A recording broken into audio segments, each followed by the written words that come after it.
Hello everyone and welcome to today's coverage of the lefty versus righty battle. My name is Jezufan and I'm joined here in the booth by editor Andy. Andy, how are you doing today? Yeah, good day guys, I'm doing alright, thank you. This is my first time ever commenting on literally anything, but I'm really excited to watch these guys go at each other. Yeah, that's right. And today, the course that these two guys will be competing on is the one that I have previously claimed to be the most technical course in Denmark, Skive Disc Golf Course. There are a lot of woods here and a lot of different lines and angles that you need to hit. So it'll be interesting to see how these two players kind of figure that out. First up here, we have Rick. He's the righty and he's playing from the white tee today, which is the longer of the two. Rick has been playing for just over 6 years, with a few breaks in there due to injuries, but he seems to be back pretty healthy with both his forehand and backhand. Right, and on the other side of the coin, we've got Leo, who is wrong-handed, or left-handed, sorry. And he's been given the advantage to throw from his shorter tee today to try and make up for him only playing for about 1 or 2 years on and off. Interestingly enough, he seems to only play when Rick doesn't play, so super excited to see them play together here for the first time ever, probably. And we're just going to get right into it here with hole 1. I should say on most of the holes there are going to be 2 different tee pads playing to the same basket, but on some of the holes, hole 1 here being one of them, there's 1 tee and 2 different baskets for yellow and white layout. Right, and hole 1 here is quite an intimidating tunnel shot, 112 meters to the long basket. Rick lining up his Pacific here to try and flip it up through the middle. Doing so very well. Wow, what an absolutely crazy opening shot there. Such control with a flippy fairway. Right, and the short basket here is quite a bit easier, being only 73 meters, allowing Leo to go for just a wingman, which is the Northstar mid-range. And looks like he's almost given it a little bit of an ace run there, but going slightly over the basket. Looks like he got fortunate hitting a tree though, leaving him with this 5-meter tap in for his birdie. Right, always nice to start off with a birdie. Looks like Rick ended up about 12 meters short, has this putt for birdie. Oh, really close, but doesn't quite go in. Yeah, that one was looking really good. I would have loved to see that one go in for a little star frame to begin with here. Moving on to hole 2 here though, it's a 71-meter par 3 where you gotta push around the corner to the right, basically as far as you possibly can, because it's pretty far over there. Rick looking to be going for a backhand turnover here with a putter. Yeah, a backhand turnover will actually get you more to the right than a forehand will, utilizing the glide of the disc. And you can kind of see it here. Oh, okay, it hits a tree in the middle there. I think he pushed it a little bit too far, but was looking pretty good and was probably going to get close to circle 1 now. Ends up in the middle of circle 2 somewhere, I believe. And Leo here obviously has a little bit of a shorter hole, but interestingly enough, it makes it a little bit sharper of an angle, forcing him to go with this, I believe it's his roller disc actually, the diamond, on like a spike heiser flip up. He'll be in circle 2, I believe. And here we have Rick with a long bid for the birdie actually. Really good line, but still a bit short. And Leo has something similar, well, quite a bit shorter, but gave it a good bid, and they're gonna end up both getting a par. And moving on to hole 3 here, it's a par 4 with a couple of different gaps. I believe Rick is pointing at the inside one. You can see where it goes here. Yeah, it kind of looks like he went for the inside gap there on the left, but just grip-locked it a little bit. And Leo here obviously starts a little bit farther up the fairway. Just has a little bit of a flex with the launcher. Yeah, and I know actually Leo loves playing these Anheuser releases, so I'm pretty sure that he'll be happy with this hole and expecting to get a good tee shot off here. Oh, and I might have jinxed him a little bit here, but at least he kicks to the fairway and probably not too happy about that shot. Yeah, that definitely did not look like something you usually see from Leo. Hopefully we'll see him warm up a little bit during the round. And Rick here showing off his advantage with having a good forehand backhand combo, going with the launcher there on a little flex line, getting pretty far up the fairway. Leo's shot leaking a little bit out to the right here, and I'm not sure if he got past the trees, but it'll be pretty close. And Rick, after that really good recovery shot, now has this, I believe that was his spy. Getting pretty short though. I feel like he should have maybe disked up a little bit on that one. Yeah, and now whipping out his no glide spy, probably giving it a run. Goes a little bit long, but I feel like he should have that putt coming back. And oh no, we have Leo lining up a forehand. Last time I saw him throw one of these, I almost wanted to puke because it's terrible. Yeah, I was hoping that he might have improved it since the last time, but no, that's pretty much exactly how it looks. Okay, easy on the roasts there, Andy. That was actually a decent result, and he'll definitely have a short putt from there. Looks like Rick actually went a little bit long and has a straddle putt. Not usually happy about straddle putts, but it's only like, what, 7-8 meters? Yeah, he drains it. I think his putter is on today. His putt looked really good on hole 1 as well. So he might be cooking today. That was for a bogey though, and now yeah, Leo just had this little tap in for a par. Look, Andy, it wasn't too bad after all, huh? It was like 4 meters. Right, whatever. It looked terrible anyway. So that's what I care about. I care about the aesthetics, man. Hole 4 here is one of my favorite holes though. It's 82 meters and it's really just like a putt or a mid-range that kind of starts flat and turns over and never really comes back in the end. And yeah, Rick here actually going for the mid-range like I said. Not turning it over quite enough, I believe. Ending up a little bit caught up on the left side, probably. Yeah, that might be circle 2 again. Leo here has more of just a straight shot. It's 71 meters from here, and he's just going to go with a putter here, I think. It looks to be his zoom. Putting it a little bit high. Or is that going in? Oh my, that was a really good ace run. But yeah, I think he knows. That's probably what he said there.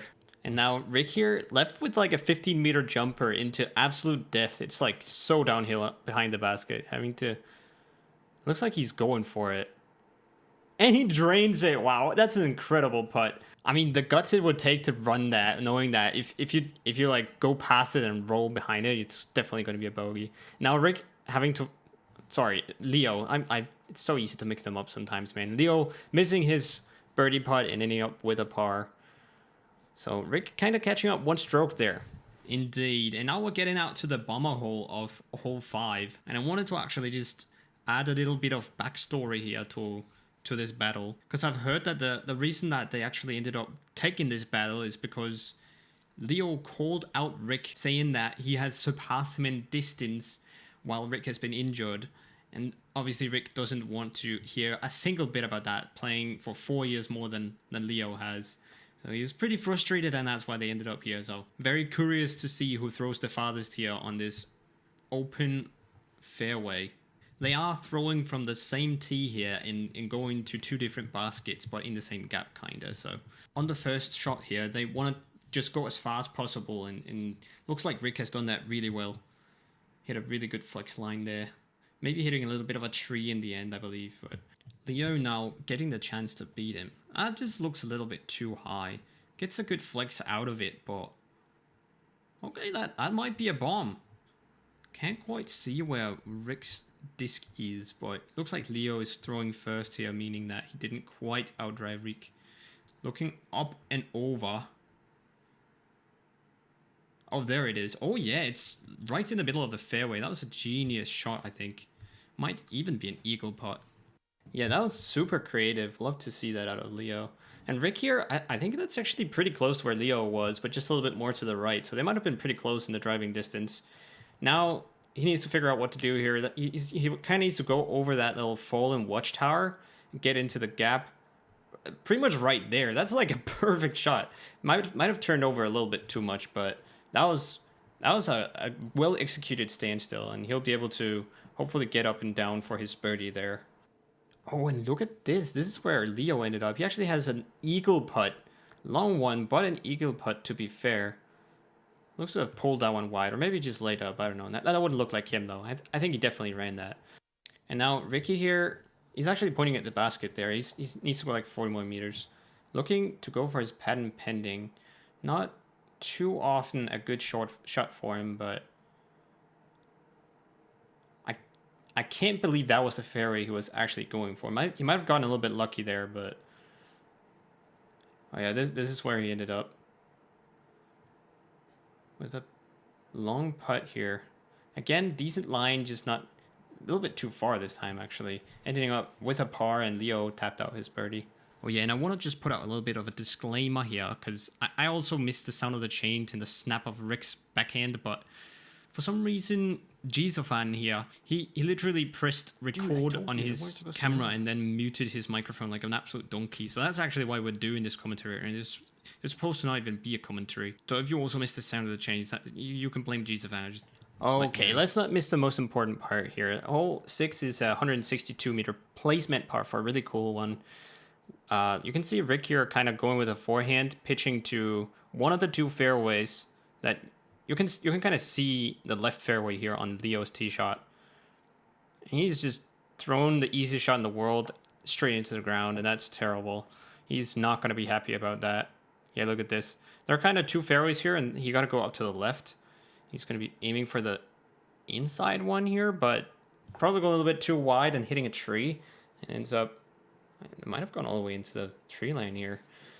And now Rick, this is where he ended up. This is perfect position if you want to go for a forehand for the second shot. That's what he does. Goes with his overstable mid-range here. Wants to just get it straight in the gap here for like 85 meters. Oh, okay, that's turned over a little bit too much, I believe.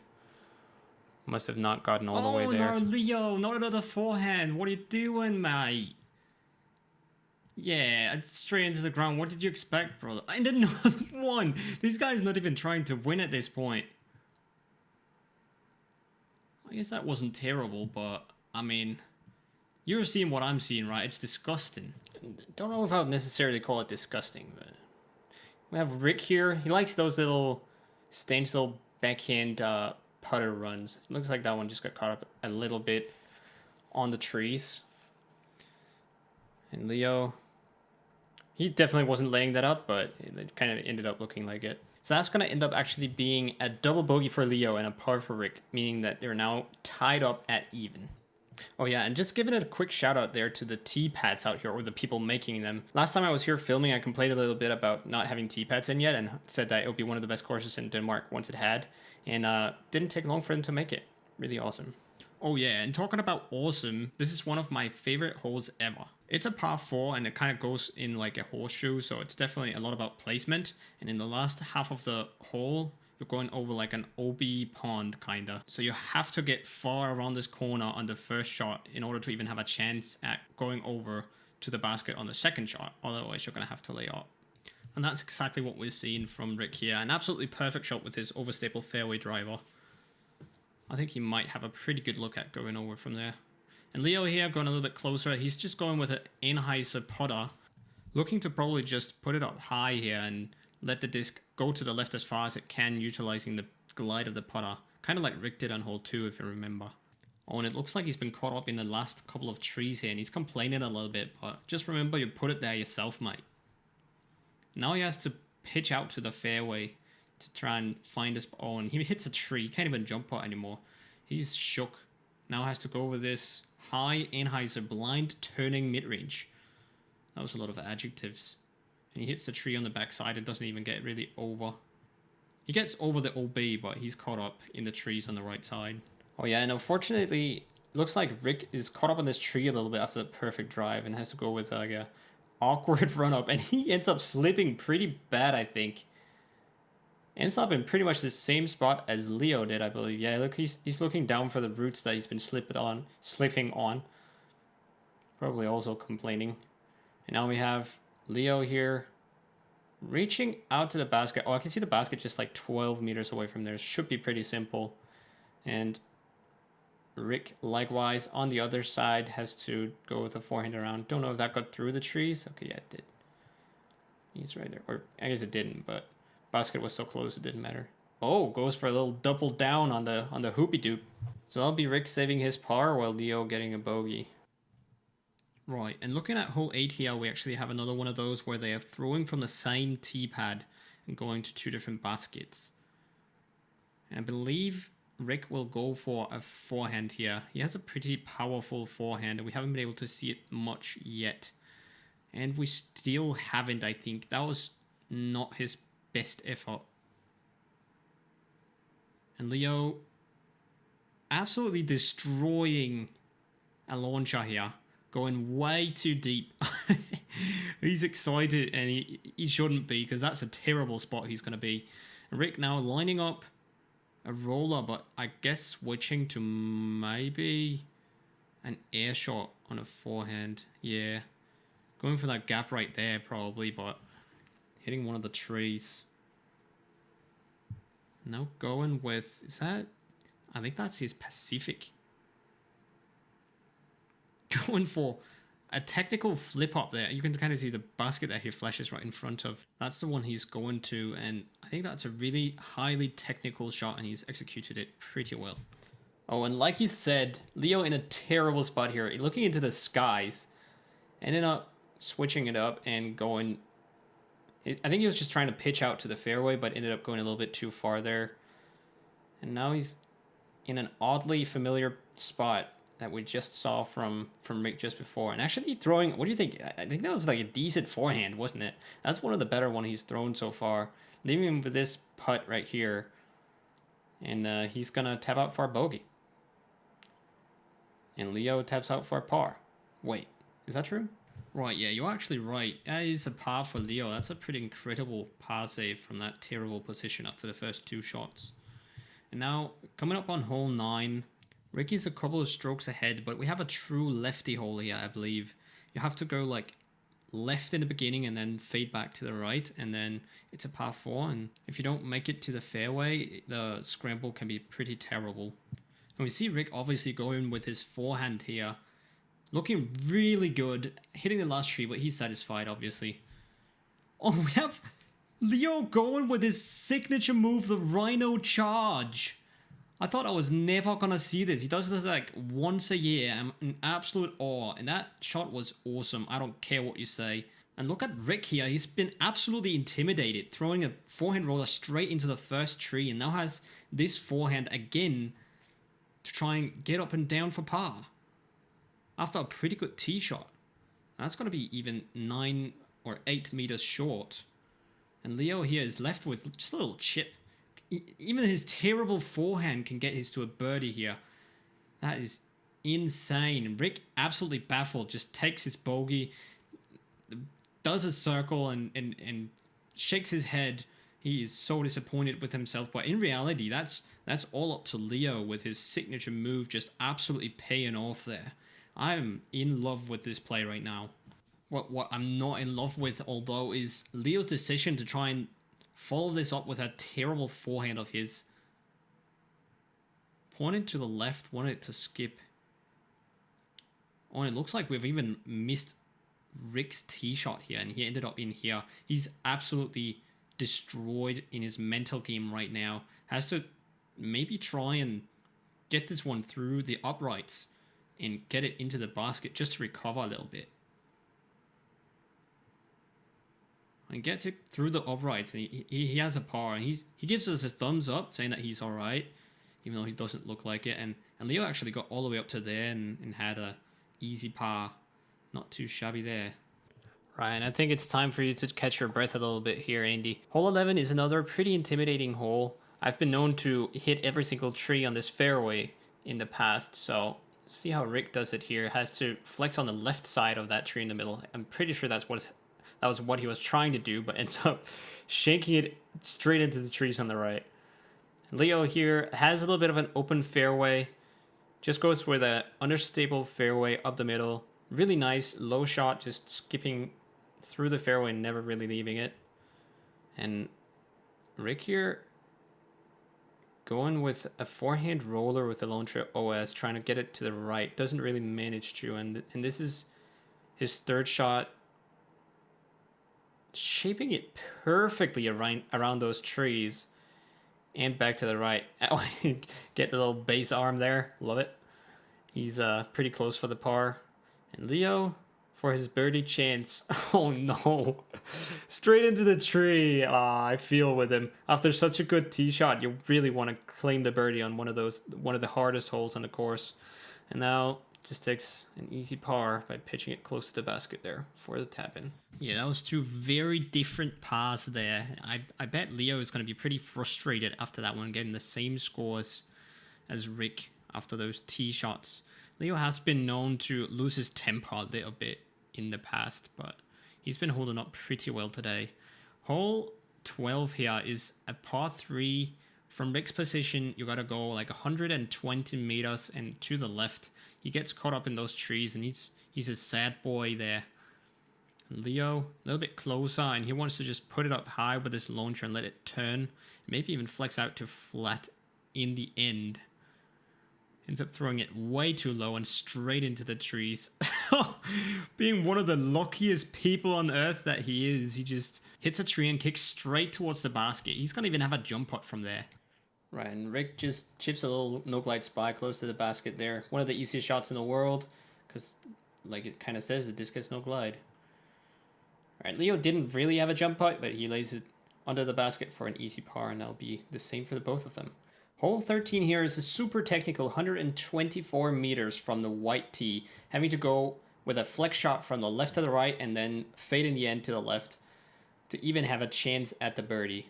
Rick is going with his launcher OS here. Looks like he got out the gap pretty good. And it comes back. He can't even believe it. It's one of the best shots he's ever thrown, probably. That was like insane. Leo here, super hard hole for him to really shape. He kind of has to go for the forehand here. What do you think? Listen, nobody ever has to throw a forehand, especially if you are Leo with this absolutely garbage forehand. Somebody needs to tell this guy to stop throwing them. That's 2 in a row, 3 in a row. Throwing those stupid little chipper forehands. Never ever has he thrown a good forehand in his life, and he's just thrown 3 on the same hole, obviously resulting in a bogey. Right, and here we have it. Rick actually made it inside circle 1 and now has this 10-meter putt, 9-meter putt for his birdie. And, oh, it just goes in off the rim. Hits the rim and kind of dances on top of it. Goes in the chains in the end. Super happy, that guy. And with that birdie, it's time for a quick word from today's sponsor, Birdie Cards. The Birdie Card is a wooden plate that helps you keep track of your achievements on your favorite course. So for instance, this card is for Skiwa Disc Golf Course. And as you can see, it has the name of the course laser engraved at the top, and it has the full course layout mapped out in great detail. Super cool. But most importantly, it has these 18 little birds representing each hole on the course. So if you, like Rick, just got the elusive birdie on hole 13, you simply click out that number, just like that, so your card mates can envy your achievement forever. So whether you want to compete with yourself, a group of friends, or your entire disc golf club, this gadget is perfect for exactly that. The birdie cards come in 7 different types of wood and can represent any course on UDisc. So go to birdiecards.shop and use code Jezufan for 10% off, or just use my link in the description. Back to the video. Wow, what an incredible little gadget. I might have to get one of those for my brothers and I so I can show them how much better I am. Hole 14 here is the longest hole on the course. It's a par 5, snaking through the woods. You need to stay in the fairway. Actually, he's trying to aim straight at the tree that he just hit there, Rick, that is. And then hoping to get on the left or the right side of it. And he ends up just squaring it. A little bit unfortunate. Leo here has obviously a little bit farther up the fairway. He just needs to hit that gap right in the middle, and he doesn't do it. He hits the tree. And here we have Rick with a scramble shot with his forehand here. Looks like he's kind of lining up that rhino charge a little bit, scraping the ground, but I'm not sure that he has it. Maybe that's just me overanalyzing here. Throwing a forehand a little bit left, but looks to get through literally everything. That is the perfect scramble shot. What? Looks like have we teleported here? This is definitely not where Leo's terrible tee shot landed. Right, this is where I told the guys that I need to go for a quick wee in the woods, and they decided to just play on because they didn't want to wait for me. I can tell you though, that was for his birdie, and now Rick has this one for birdie, so they're going to end up just both getting a par. Sorry about the confusion, but yeah, whatever. On to hole 16, it was just pars. Pars are boring, don't want to watch that. Right, I don't know why we are discriminating pars all of a sudden. Pars are good on a course like this one, but whatever. Hole 15 here is another lefty-friendly hole, or forehand if you will. 119 meters. Want to go straight towards that tree you can see in the middle, and then go to the right. And not exactly what Rick has done here. He has absolutely turned that one into the ground. And as has Leo, well, Leo hasn't turned it into the ground, but he's just yanked it to the left, and not really a good display of shots here, or tee shots. And Leo kind of looking at the T-pad there as if it was the T-pad's fault. Now going with a Potter here. I bet that was probably a run, but a pretty terrible one. And Rick now with a long Einheiser jump. But that's going in. Oh my goodness, that's right off the top of the basket. That band is shaking right now. That was a good bid. Ended up being a bogey for him though. Oh wait, bogey? Oh, I guess we must have missed a pitch out from the tee shot there. Yeah, you're right. I wasn't really able to get behind him there, so I ended up just not filming it. Hole 16 here though is an island shot, and you need to get inside those little logs. Rick knows instantly that's no good. Leo with a much better chance at it. Will they? Oh, if I hit a tree, that's in, but I don't really know. Looks like we have Rick here from the drop zone. Very forgiving drop zone. 12-meter jump putt. Perfect line, just a little bit short. And now Leo drying off his putter, which means he's probably... Yeah, he's lining up from a drop zone, so he was OB. Yeah, that is Leo. Did you see that super smooth transition I made there? It kind of looked like this is just Rick putting with his left hand. Also going a little bit short, but a good bit after all. Yeah, I agree. Those both kind of look like they were going in at some point. Now hole 17 has been made a little bit easier lately by taking out a tree just on the left side of that mandatory tree. Now opening up kind of an inside line. I believe that is what Rick is going for here. Yeah, he is. And he absolutely nails that. That is not an easy shot, I promise, guys. He could so easily grip lock that 2 meters to the right and they'll be missing the Mando. And Leo throwing, I mean, I guess ideally he would have had to throw a forehand to match the shape of the fairway there, but just fading it off a little bit to the right. Oh, don't even suggest talking about Leo's forehand. It doesn't even exist. Now, Rick here has to go for this roller, because you need to get, yeah, right there. He's looking at it. He's saying like, oh, there's a little gap there. Now lining up this very beat up spy of his that just goes straight, hopefully. Throws a little bit up high. Lucky to get through those branches, but ends up pretty close to the basket. He's going to have a putt. Oh, and stupid Leo. Again, lining up this ridiculous forehand. He deserves to lose at this point.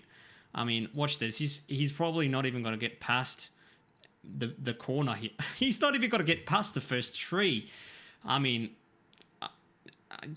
get this man a caddy. This is terrible. Kind of looks to be copying Rick a little bit now. Pointing at the basket as if there is a gap there.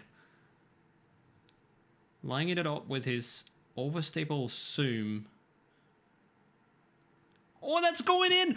Oh, just off the left side of the basket. That is so close. Oh, and he knows. Oh, he would have loved for that one to go in. That would have probably... What would that would have squared up the game? I think it might have squared up the game. And now Rick missing that putt, leaving him with a bogey. And this is Leo's putt for par. Oh, so that was to square up the game, huh? Oh yeah, if Leo had hit that putt, they would have been tied up going into hole 18 here. Now, hole 18, they've chopped down another tree right in front of the white tee pad here, leaving an actual really nice turnover flex line with the backhand here for Rick. He wants to go left side of the tree in the middle.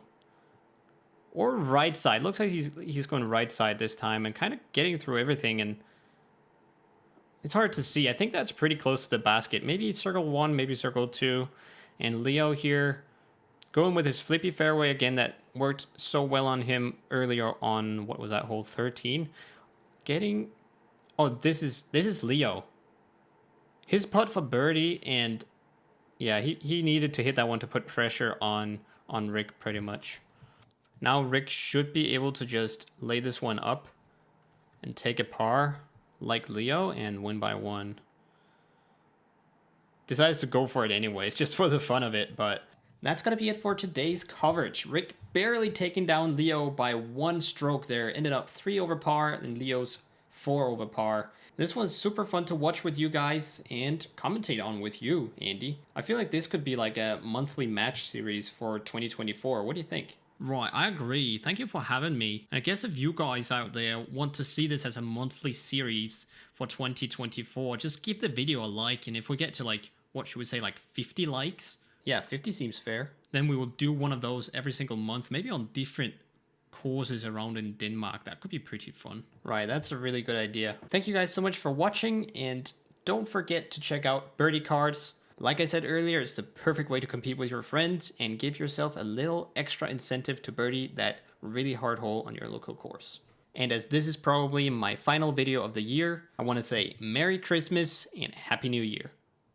Oh, and then maybe you can put like fireworks on the screen or something, Andy. That could be pretty cool. Nah, mate, you don't even understand how much time that takes. And you've already given me extra work by muting that stupid